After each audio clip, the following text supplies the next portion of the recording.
Si BP Sara, nanggagalaiti na naman itong mga to dahil nakita na naman na dumalaw sa Central, Iglesia ni Cristo Central Office. Iyakan na naman. Gamitin na natin yung ano nila. Iyakan na naman kayo. Hindi nyo na maitatatwa yan. Huwag nyo sabihin na walang power yung grupo na yan. Hindi lang naniniwala sa BP Sara sa narally ang ano eh. Willing to wait si BP Sara eh. Willing to wait.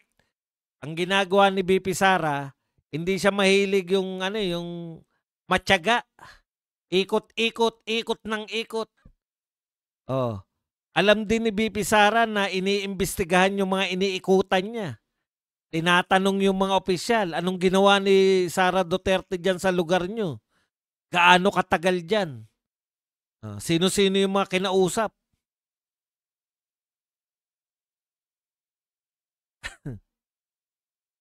Threaten din sila eh. Maganda rin yung ginagawa ni BP Sara. Hinahayaan niya lang magpahayag. Hindi siya nakikialam sa... Kasi marami po nagtatanong eh. Bakit hindi natin nakikita sa rally si BP Sara? Iba po yung diskarte ni BP Sara eh. Hindi niya po kinukundina yung pagrarally. Okay yan. Sabi niya nga, yan po ay pamamahayag. Yan po ay ginagarantihan. Yung pamamahayag na yan ay ginagarantihan.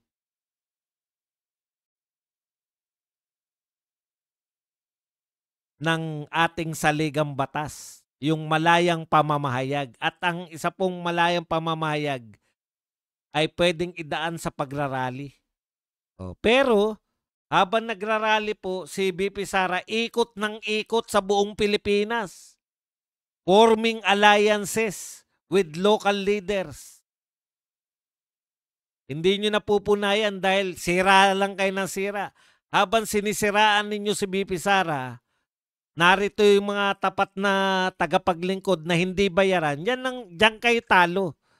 Diyan kayo talo ni BP Sara. May mga nagtatanggol sa mga Duterte. Lahat na nagtatanggol na vlogger sa mga Duterte, panay mga walang bayad. Kayo, bayaran na nagtatanggol sa inyo. Subukan nyo wag bayaran. Subukan nyo wag bayaran yung mga tagapagtanggol nyo. Ewan ko lang kung saan kayo dadamputin. Yan pa mga unang titira sa inyo. Kay BP Sara, ikot siya ng ikot. Nagpo-form ng mga alliance with local officials. Para pagdating po ng 2028, kasado na. Kasado na yung BP Sara presidency.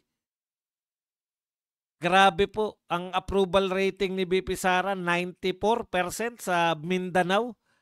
Walang tumugon na po ang gobyerno ng Pilipinas, partikular po ang Department of Agriculture, sa naganap po na malawak, mas matindi tong lindol, no?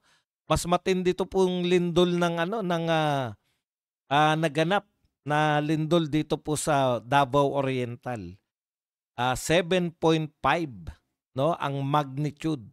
Dito po sa destructive na lindol sa Bogo City, Cebu, ay ano lang po, no, 6.9. Ito po 7.5 magnitude. Grabe po to.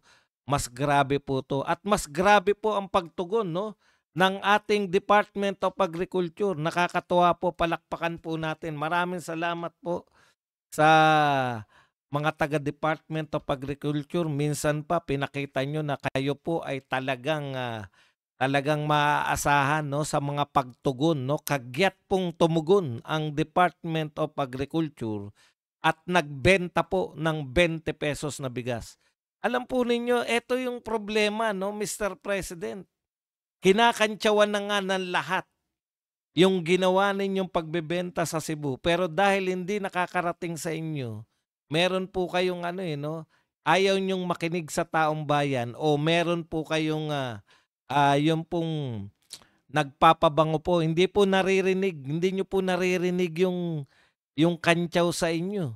Ang kantsaw po sa inyo sa Cebu, may sakuna na nagawa nyo pang magbenta ng 20 pesos na bigas. Siguro, ang feedback na pinaparating kay BBM, Ang galing po ng ginawa niyo, Mr. President, nagtinda kayo ng bigas. Hindi niyo po alam, no? Pinagtatawanan po ng mga vloggers, pinagtatawanan po ng mga tao na ngayon lang kami nakakita ng presidente na sa kabila po ng sakuna ay nagawa pang magbenta. Pinamimigay po ng iba, oh. Ang dami pong mga tumutulong, pinamimigay po nila. Namimigay ng bigas, dilata, maiinom na tubig.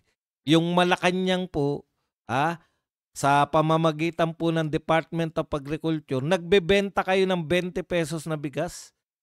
Oh, inulit nyo pa. Inulit na naman. Ito po, inulit po nila yan sa Davao Oriental. Sabi po rito, just in. The Department of Agriculture, DA on Friday, October 10, 2025 says that 20 kilos per kilo, 20 per kilogram rice under the Benteng Bigas meron na program may be available in all provinces in Davao's region within the month to aid affected. Kala ko naman kagyat. Etong buwan pa pala. Wala pa po pala. Inuna lang po yung press release. Talaga tong gobyerno na to. Nauna pa yung press release eh. Magtitinda na rin lang nga. Wala pa pala. Inuna muna yung press release.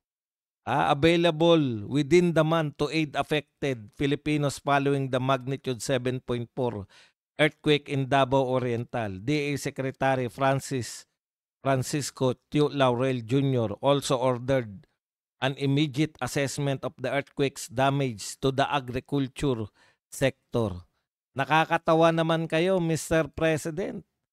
Alam po ninyo, inulit nyo pa, pinagtawanan na namin kayo na lahat po ng tao tumutulong ng libre, tapos kayo po nagtitinda ng 20 pesos na bigas sa Cebu. Inulit nyo pa. Matindi talaga kayo, Mr. President, no? Kakaiba talaga kayo. Bakit kaya kakaiba si Mr. President? No? Bakit po kaya napakahusay ninyong mag-isip? No? Bakit po kakaiba po kayo sa lahat ng presidente? Ang mga presidente po napaka-normal po. Ang una nilang gagawin, pag nabalitaan po na may mga sakuna ay magpapadala po ng tulong, libre. Kayo po naisip po ninyo magtinda. Grabe naman, Mr. President. Ano na lang ang gagawin natin yan? Alam niyo po kung bakit po kakaiba ang ating si Mr. President? Ito po, pakinggan niyo po to. Ito po ay sa kanya pong podcast na tinatawag, no? Pwede po natin to sa yung unang bahagi po ay igagaya natin sa boses ni law bender Erich Tulfo. Sometimes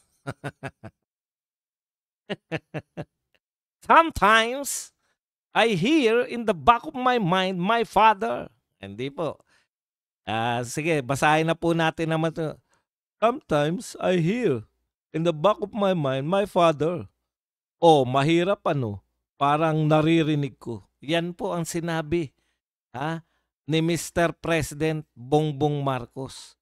At ito po ay pinos ni Representative Kiko Barsaga. Ano naman po ang sinabi ni Congressman Kiko Barsaga? Ito ang problema namin sa iyo eh. Ayan, sa problema daw po natin kay Mr. President. Ito ang problema namin sa iyo. Mas pinakikinggan mo pa ang multo kaysa sa taong bayan. Alam niyo po, kanina napag-usapan namin yan sa Berada Aguila, no? Talagang manghang-mangha tayo. Kakaiba talaga tong presidente na to, no? Siya lang po ang kumukuha po ng payo sa kanyang yumaong ama. No? Sabi ko nga, grabe naman, panay ghost project na nga po. Meron pong ghost flood control project, meron pong mga ghost farm to market road. Ngayon naman po, pati po advisor ni Mr. President ay ghost. ang nag-a-advise po sa kanya ay isang multo.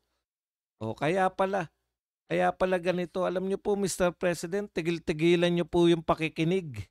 Ang nakakagulat pa po, ayon kay Mr. President, ay hindi lang po ang ama niya ang pinakikinggan niya. Hindi lang po ang yumaong ama niya, yung nagiging advisor niya.